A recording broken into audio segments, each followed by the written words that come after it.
Keeping people warm is the focus of a new pilot program in Hamilton aimed at providing shelter and heat for people experiencing homelessness who've just been discharged from hospitals.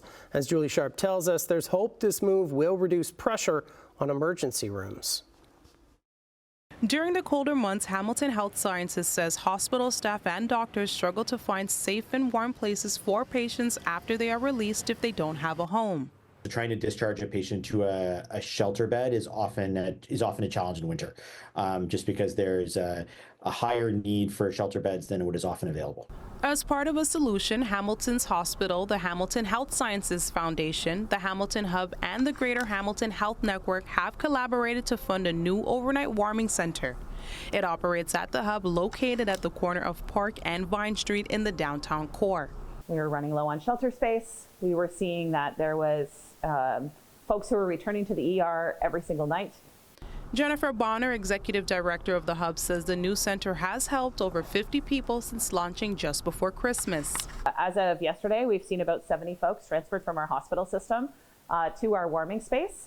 Eric Hannell, a doctor at St. Joseph's, says the overnight warming center has had a positive impact on emergency departments. It frees up our emergency department to provide desperately needed emergency services to other Hamiltonians and keep the city safe. I'm here in the lounge area at the Hub. This space is dedicated to individuals who have been referred to the center following their hospital visit. It's open 7 days a week from 11 p.m. to 7 a.m., regardless of the temperature outside. Shelters are full typically by 10 p.m. So folks presenting in hospital overnight needed somewhere to go. And that was a gap that we saw in the system and nowhere for hospital staff to be able to discharge at that time. Bonner says the warming center is not exclusive to referrals and others in need can use a space. However, hospital referrals are a priority. When we do have capacity, we will take in some community members, primarily those who are couples or don't have access to shelter space on their own.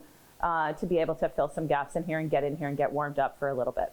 The overnight hub will be staffed by outreach workers and students enrolled in healthcare and policing programs, which Bonner says makes this initiative unique. The goal is to really do this sort of bottom-up training for folks in a trauma-informed and practical way that allows them a different tool belt when they go into their careers.